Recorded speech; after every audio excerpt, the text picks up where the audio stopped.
Welcome to the Ecom Breakthrough Podcast. I'm Josh Hadley. I've scaled my own e-commerce brand from 0 to 8 figures, and I'm actively building towards 9 figures in sales. This podcast is where I document that journey and share the systems, the strategies, and the lessons learned in real time so that you can learn what actually matters and scale your own business. Would you like to know why a lot of e-com brand owners hit a plateau and why they get stuck at certain revenue thresholds? Today, I'm going to be sharing the #1 bottleneck that holds back most e-commerce businesses and how you can avoid getting stuck in those same traps. My name is Josh Hadley. I am first and foremost a man of faith. I am a husband, and I am also a father of 4. I have been an 8-figure brand owner, and I have been in the e-commerce business for over a decade. I am also the host of the #1 e-commerce business strategy podcast, which is Ecom Breakthrough. Today, we're going to be diving straight into why most e-com founders stay stuck. This is the real reason why your growth will stall between that $1 million to $5 million revenue threshold. This is what I term the swamp of e-commerce. This is where it's like ridiculously hard because one of the most important things that you have to do is just simply work so much harder in the business. Or you could go out and hire a bunch of people, but you don't really have that amount of profitability yet in order to go build out the true management or leadership team that you would ideally like. And so either you're going to need to go get venture funding to be able to afford that type of talent, or that means you're going to start needing to put in that 40, 60, 80-hour work weeks that is going to really help you move out of that swamp. So let's talk about what are the real reasons why growth stalls between 1 million and 5 million. Well, #1, most e-commerce brand owners, they don't understand the true value levers that sit inside of the business, okay? And this is just kind of an entrepreneur syndrome at the end of the day, which is shiny object syndrome, right? This is most entrepreneurs deal with this where it's like, oh, great idea. Oh, I heard somebody else is killing it over here. Ooh, that sounds like a great tactic. Maybe that's what I need for my business. Those might be all great ideas, but it really gets you going in multiple directions, which is actually what's keeping you stuck. A lot of brand owners, they get stuck doing a lot of admin work. They feel like they're busy and they may wear a badge of honor saying, yeah, I'm working 60-hour work weeks.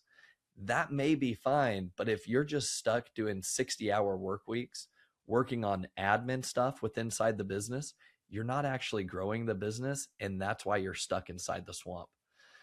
In addition to that, you're optimizing parts of the business that have low leverage. And it could be something as simple as, spending too much time focused on customer service or trying to refine that overly too much. And then last but not least, a lot of brand owners sometimes could be working on the right growth initiatives for their business. However, they get stuck because they're working on so many big growth levers at the same time. They're kind of like an inch deep, but a mile wide. And if you're trying to actually grow a certain growth lever in your business, going an inch deep across multiple growth levers is not actually going to produce that level of return to help you get out of the swamp. So what do you do if that's you?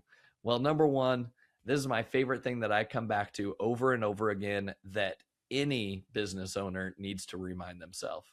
Systems and focus scale while distraction kills.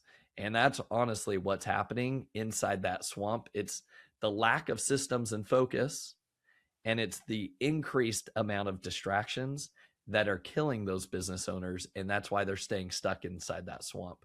So what do you do? And what are the core mistakes that are being made here in this 1 to 5 million swampland, as we call it? Well, motion is mistaken for progress. Okay. There's too many initiatives. There's too many priorities, or everything feels like a priority. There's a lot of ideas. In fact, there's maybe too many new ideas. And there's no clear constraint in the business to say, hey, if we unlock this #1 thing, this is now going to be that domino that tips over the first one, and all the other dominoes just simply get knocked over because we actually identified the constraint. So as you're listening to this, how would you like to be able to know what the actual number one constraint is that's holding you back. That one big domino that if you push it over, it's going to knock over all the other dominoes, and it's going to make your life 10 times easier. I'm going to walk you through the thought process and the framework to help you identify what that number one constraint is for your business. But as we go into that, one of the things that I love to talk about is this pyramid of value. And this helps you identify, where are you spending most of your time? This is an inverted pyramid. Those listening to the audio version of this podcast, definitely come check us out on YouTube, where I actually have a presentation. I'm showing this inverted pyramid. So if you're just listening to the audio version of this, mentally picture an inverted pyramid, basically a pyramid standing on its head, which means the point is at the very, very bottom.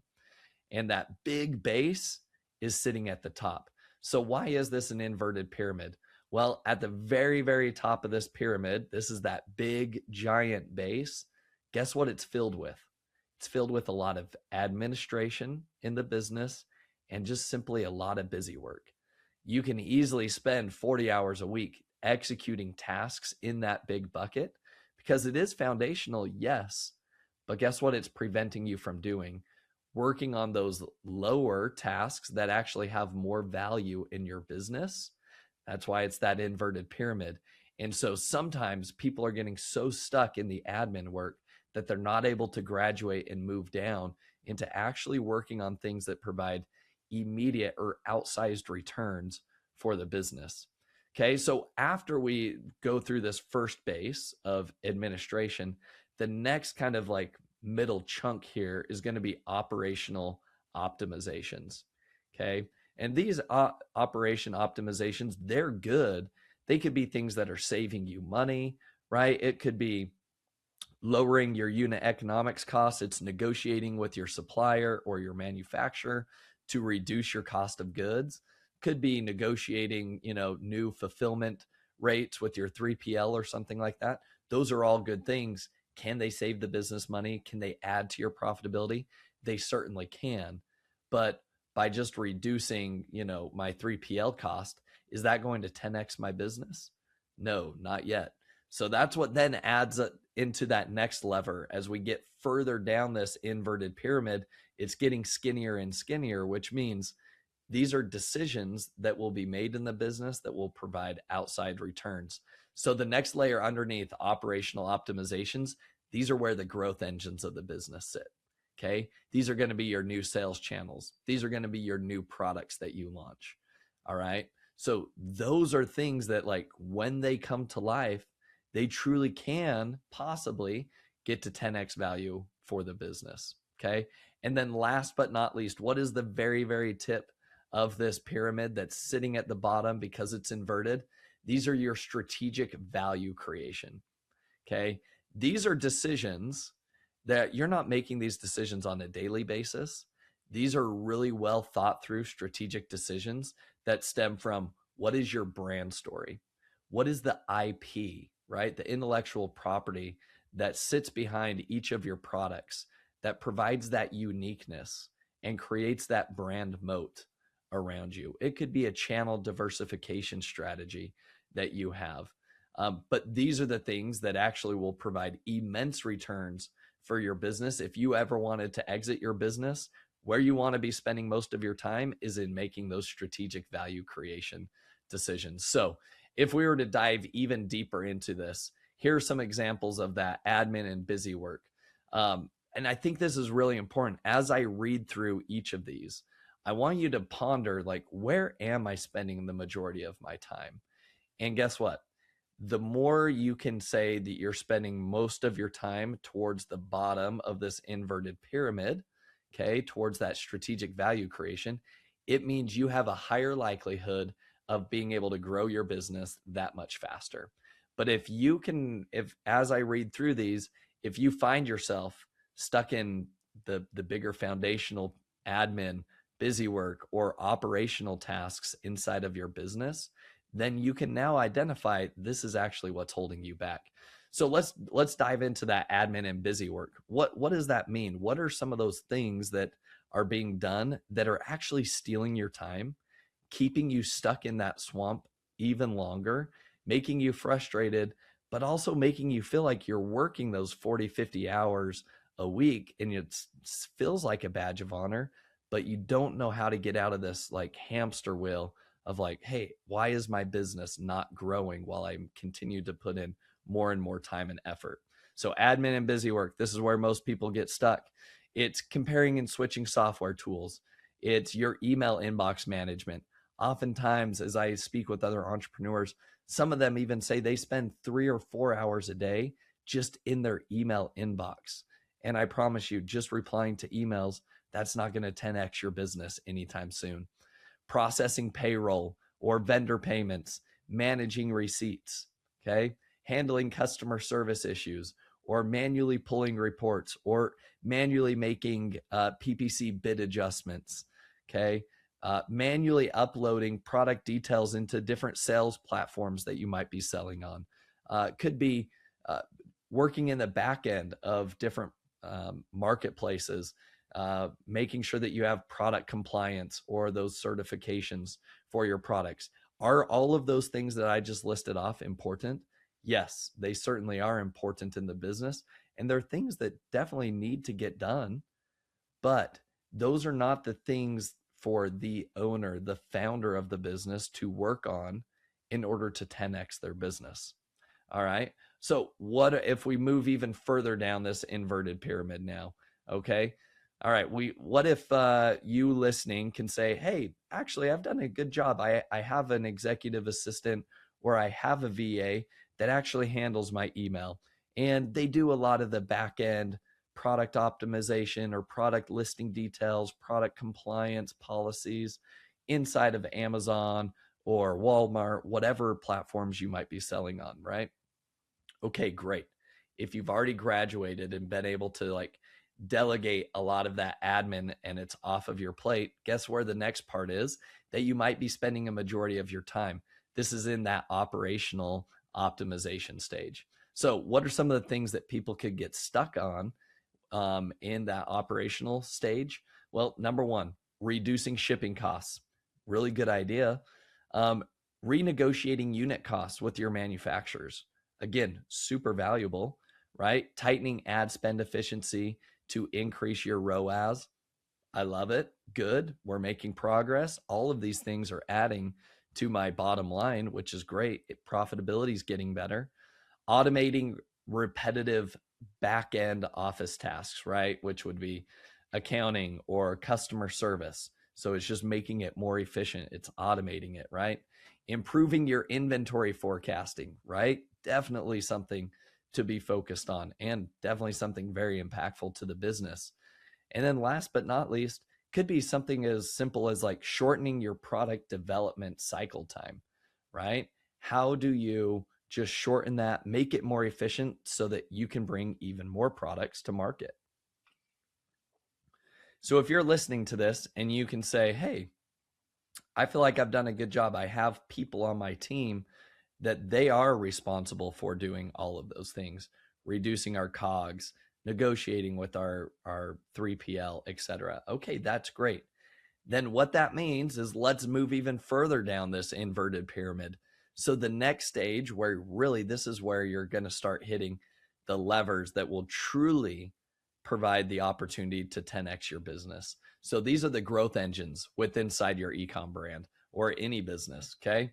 Scaling paid traffic for proven products or offers, okay?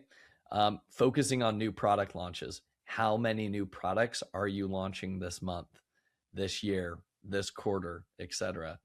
Adding new sales channels, raising your prices strategically, testing that price elasticity. New geographic markets, so entering maybe new international markets that you've never been in before. Repeat purchase campaign engines. So do you have a back end that sits there in email or SMS marketing to be able to have repeat purchases coming in from your customers?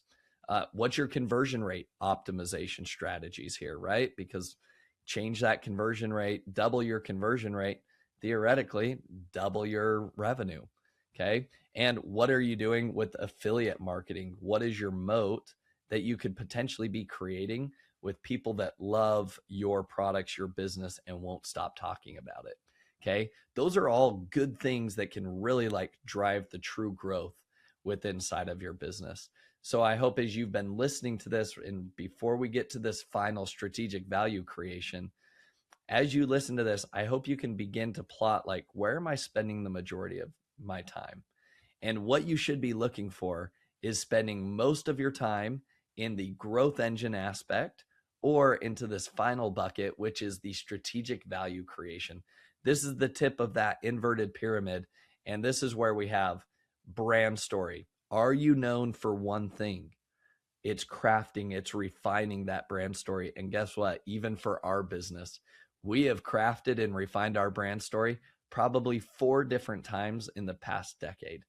Okay. So is this something that I have to change every day? Most certainly not. But this is one of those things that it's like you need time and space.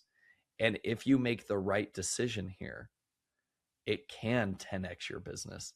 That's why these decisions here are so critical and so important, because just one little change can make a massive difference and massive ripple effect. The unfortunate reason why so many people get stuck in the swamp is because they never get to the point of making these conscious decisions, and they have to make these decisions just on the fly because they don't have enough time. They're just stuck in the thick of thin things, so to speak. All right, as we continue on that strategic value creation, there's building a leadership team. These are like true senior leaders in your business. It's also refining your business model. Those of you who have read Alex Hormozi's Money Models book, that's a great book to like look at your business and say, hey, how can we flip this thing on its head? How could I take maybe a commodity product, but turn it into a subscription product? All right. That's the level of thinking that like, can you change the money model that sits inside of your business and change the business model as a whole so that you're not just playing the same game everybody else is, you're playing at a totally different level. And that's what 10x's your business. You could have a unique product differentiation strategy, a distribution strategy, and then last but not least, like what's your product IP strategy? What's your intellectual property that actually truly creates a moat? So I hope as we go through this pyramid of value that you understand like where is a lot of your time going. Now you may be asking, okay, Josh, that's great. Thanks for going through this pyramid of value. But like, how do I actually understand what is the one thing? You said there was one thing that's holding back every e-com business owner, and that's true. So that's what I want to introduce to you next, which is how do you understand what the strategy should be for your business? How do you understand what the true constraint is that's holding you back from getting outside of that swamp and scaling your business to 8 and even to 9 figures and beyond? So the next thing, what is the real constraint? It's not the fact that there's that you don't have enough opportunities. Opportunities are not the problem. You have unlimited opportunities, but you have limited time. You have limited capital. You have limited team capacity, and you yourself have limited time and attention. All right. So if all of that's true, how do you ensure that every day you wake up, you are working on the number one thing that is the constraint to the business that once you unlock it will knock over all the other dominoes? This is my favorite understanding of like, everybody talks about business strategy, but nobody really says like, oh, this is the definition of business strategy. And this is my favorite definition. Business strategy is nothing more than prioritizing limited resources in a world full of unlimited opportunities. That goes back to what I talked about early on. Systems and focus scale while distraction kills. So really, what business strategy is what's everything you're saying no to.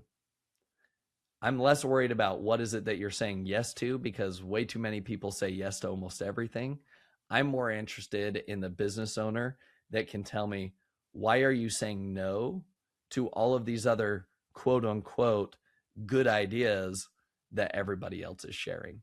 That's what business strategy is. It's prioritizing those limited resources in a world full of unlimited opportunities. So let's talk about like, why does focus fail? Because most business owners would say, yeah, I do focus. I do lock in on a daily basis, and that's great. However, most of the time, everything feels important. Everything feels like it's always competing for your attention.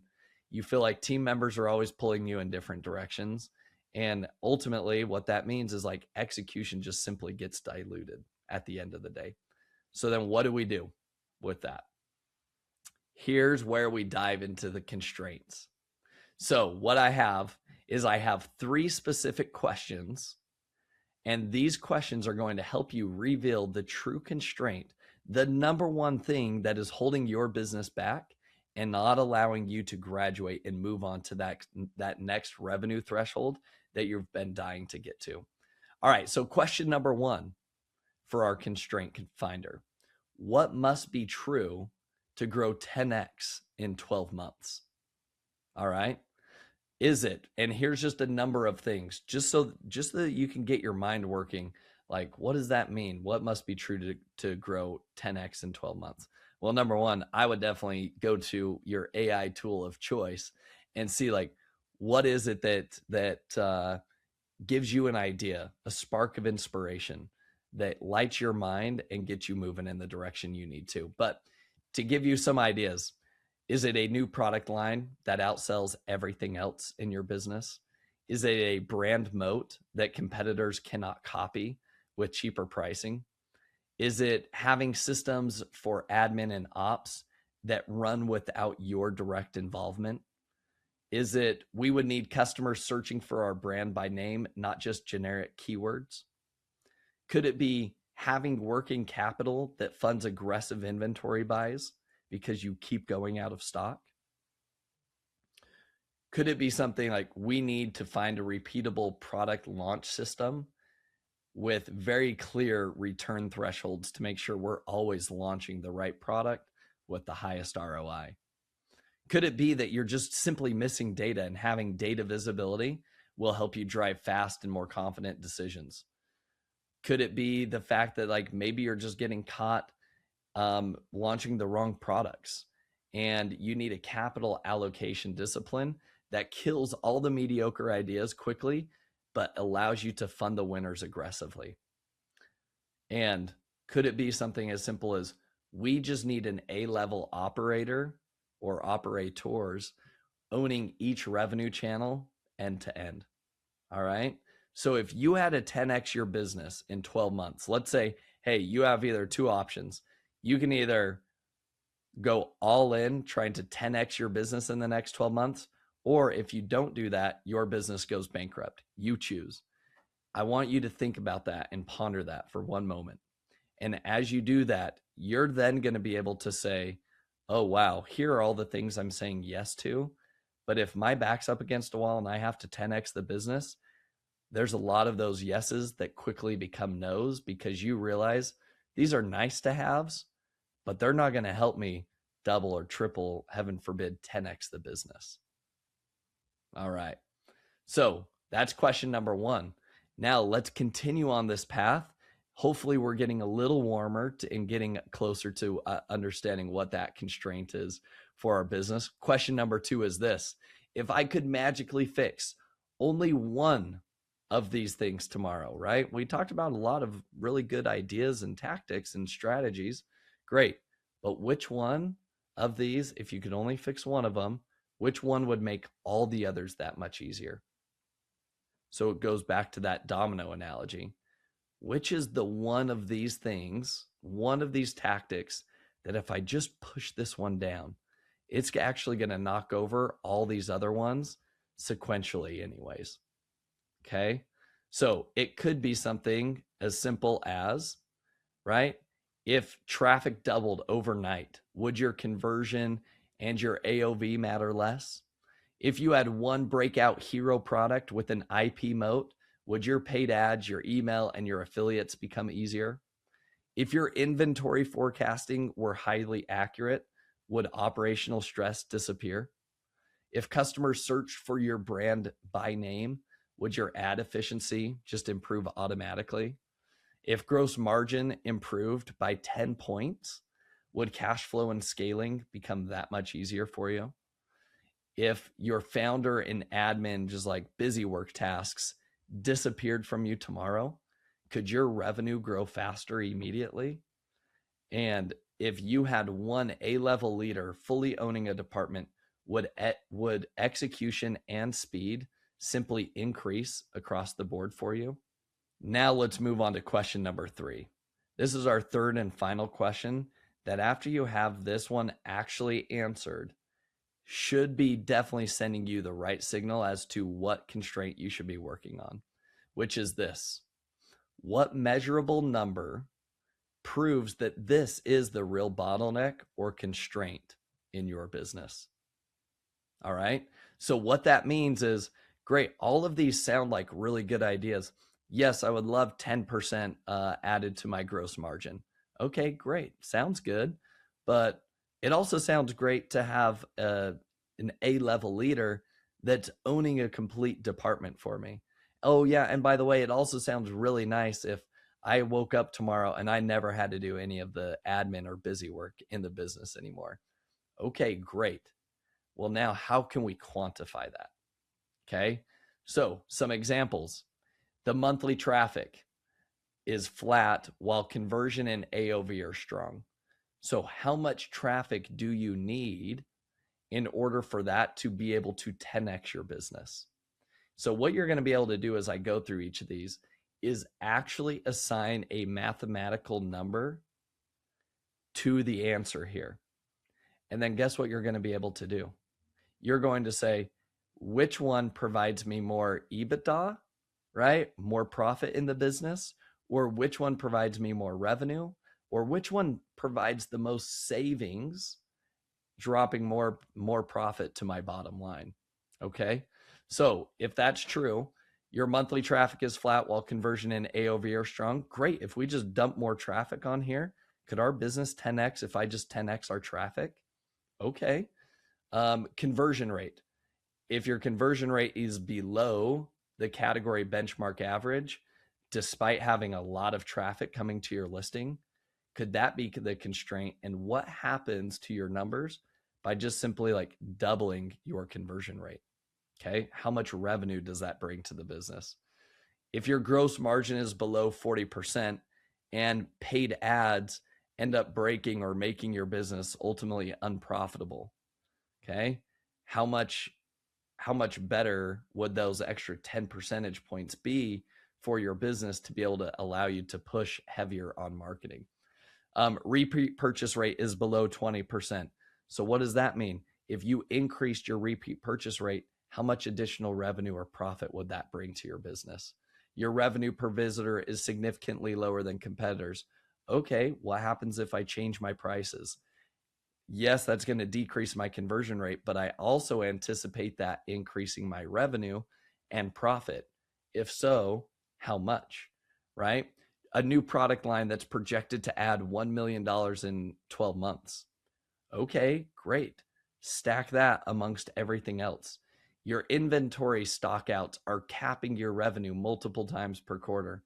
Okay, let's assume I had unlimited amounts of inventory and I could fund it at any given point in time. What does my revenue look like then? Okay. And last but not least, paid spend cannot scale beyond a certain budget without my CAC, customer acquisition cost, rising sharply. Okay, well, what does that mean? If I could just maintain my CAC at this same rate, I could actually double, triple, quadruple my ad spend, and then that will also increase my revenue. So ultimately, what you're trying to do with all of these things, and hopefully you've been able to say, hey, here's a lot of different things that I could work on inside the business, but assign a number to each of these tasks. And what you're going to want to do is work on and identifying the number one that provides either the most revenue or the most profit to your business. It is as simple as that. And so after going through all three of those questions, you should now be honing in on one single thing that will move and change the direction of your business. So how do you identify the true constraint? It comes down to what opportunity has the highest revenue growth or savings potential.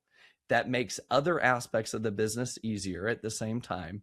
And it would actually help drive you to 10xing your business. Okay. And just as like a quick overall summary, this path is going to be unique to every single business, but I've got a little cheat code for you that makes it a lot easier.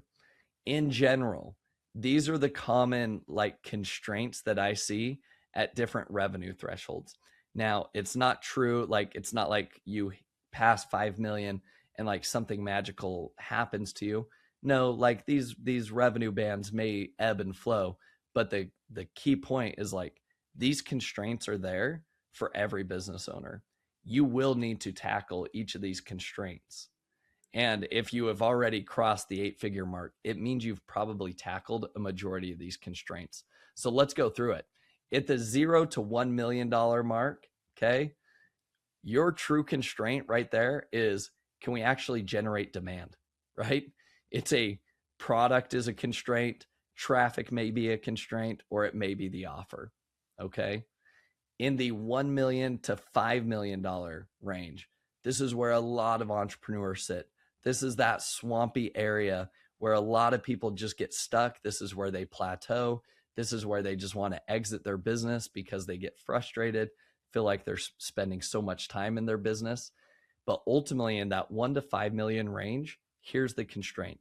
Can we scale profitably? There's a reason why, if you're watching this on YouTube, that I have this part highlighted in yellow, because I believe in that 1 to 5 million mark, the reason why it's so swampy and the reason why it's so easy to get stuck is because at this point, you have the highest number of constraints happening simultaneously in the business, and it's really hard to distinguish and prioritize the number one constraint. And that's why most people fail or get stuck or they plateau, because it could still be a product problem. Maybe there's just not enough new products being generated. Could be a unit economics problem. Maybe that's the constraint. Maybe you have so little gross margin to play with that you don't have enough ad spend in order to really scale your business. Could be ad spend efficiency. Maybe you just don't have the right advertising strategies or the right tactics in order to make the ads efficient to be able to double your ad spend, to push yourself outside of that swamp. It could be something as simple as marketplace optimization. Oftentimes, I will hear brand owners that are selling on 5, 6, 7 different marketplaces, or they have a TikTok sales channel, they have an Amazon sales channel, they have their own website that they're selling on. While those things are good, the challenge is they're not the best at any of those because they are spread so thin. So marketplace optimization becomes a constraint.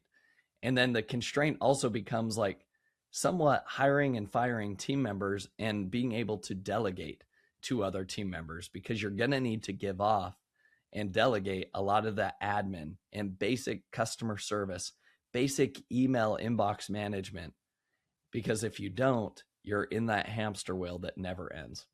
All right, so let's say you cross that. So now you're in that $5 to $15 million revenue threshold. Now, in general, and the higher you get in that revenue threshold, now it's all about, can we execute without the founder? Can the business begin making decisions?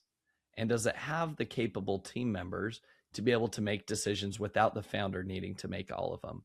That is where a lot of the constraint sits, in that $5 to $10 million range. So it comes down to systems. What are your systems and operations? What is your delegation?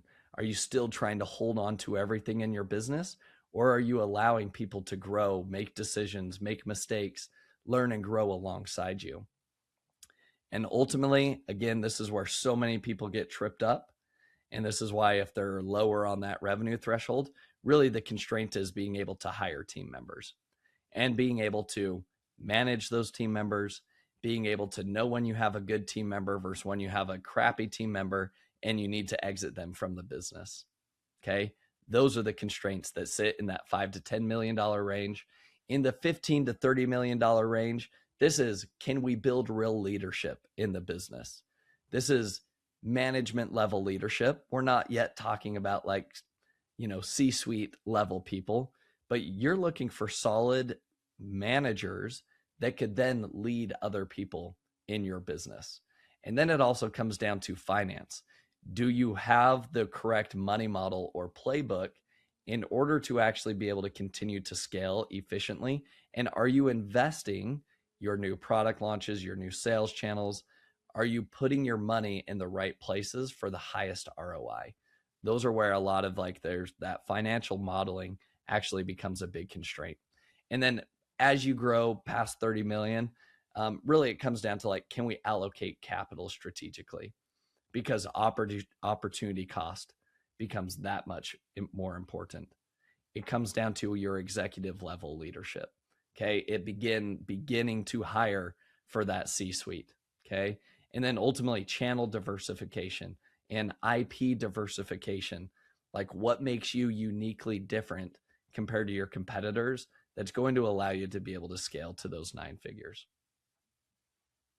So once you've done all of that, you're going to come back here to that pyramid, and you're going to place your constraint or that bottleneck here on this pyramid. So if your constraint is, hey, really, I'm just lacking capital. If I truly, I have so many new product ideas. They're sitting there waiting in the pipeline. It's sitting there with my manufacturer. I know they can do it. I just need the funds to do it. That means you're sitting in that operational optimization. Okay. So that means you're in part number 2 of this inverted pyramid. Okay. Which means you need to continue focusing on that level number 2 of the pyramid, or work on anything below that. So any growth engines or strategic value creation. If you ever find yourself working in level number 1 where there's admin and Busywork, that is where you're wasting your time. And vice versa. If you identified your constraint being, hey, it's actually coming out with new product launches or new product ideas, that's where my challenge is. I just can't get enough ideas out there. I need a new product line. I need a new manufacturer, etc. Great. Well, then that means your constraint is at level number 3, which means anytime you spend in level 1, which is admin and Busywork, or operational optimizations, which is, everything that we talked about, shipping cost, your ad spend efficiency, etc. Any work that you're doing there is not helping you grow the business. Okay. You're actually cheating and stealing time from your business and preventing it from growing and keeping it stuck. And that's why you're continuing to plateau. And so if you're at level number 3, then you need to work on level number 3 or level number 4 tasks.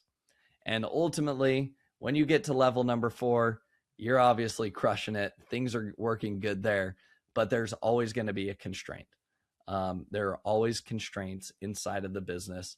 Your biggest challenge, though, as an entrepreneur is, again, being able to identify and prioritize, which comes down to business strategy, where you're going to spend and invest your time. So after listening to all of this, here are my 5 action items for you, because focus creates scale for you in your business.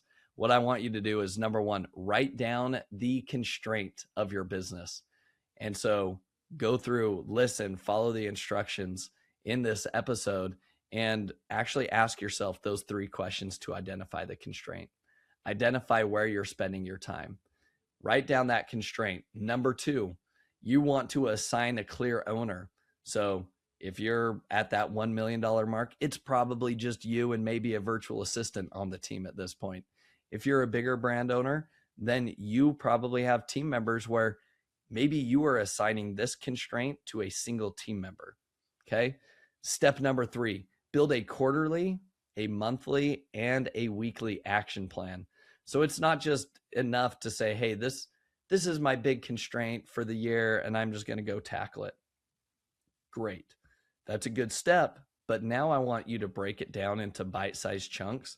What are you going to do today? What are you going to do this week? what are you going to do this month and what are you going to do this quarter? And so if you just reverse engineer everything and say, hey, if by the end of this year I want this to be true, start backwards planning. And then it gets really granular every day.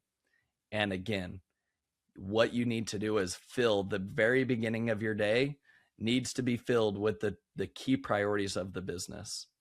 Okay. My favorite analogy is that analogy where if you have a bunch of rocks and sand in a jar, if you fill it with sand first, there's not enough room for the big rocks. But if you actually take that jar and you put the rocks inside of that jar first, and then you pour the sand on top of it, the sand just fills around all the big rocks. Okay. And that is why it is so important to understand what are the true constraints, because every morning you wake up, you need to say, I'm not going to be done working today until these 3 things are done, because these 3 things are what actually move the business forward because they solve the constraint. Okay. And then let all the other admin, busy work, and operational tasks consume your time, because they still will, but make sure you're driving that constraint forward. Step number 4, you want to kill the distractions that compete. Okay. Maybe that means don't show up to another fancy webinar that somebody said they have the secret to, doubling your sales on some other new sales channel that you've never been selling on. If your constraint is that you don't have any new ideas and ways to grow your business, then maybe that sounds like a great webinar for you. But more often than not, you don't need new ideas. You just need to execute, which is step number 5. Action item here is just simply execute at this point. You've identified the constraint. You have your plans. You have a clear owner for who that is. Kill all the other distractions and go execute. It is as simple as that. And as you do those things, that's where your systems and focus will help you scale, and the distractions that kill your business will be a thing of the past. So my encouragement, if you've made it all the way through this, I want you to screenshot this cadence, those action plans, and go implement it with your team. Number 2, if you'd be so kind, leave me a review. Let me know what your thoughts are with this framework, with the pyramid of value creation for your business, and those 3 questions to be able to help you identify what the true constraint is of the business. Okay. And last but not least, do yourself a favor, share kindness in the world by taking this episode and sharing it with another business owner that needs to hear it. And so with that, I thank you for your time. Go find the constraint of your business and go crush.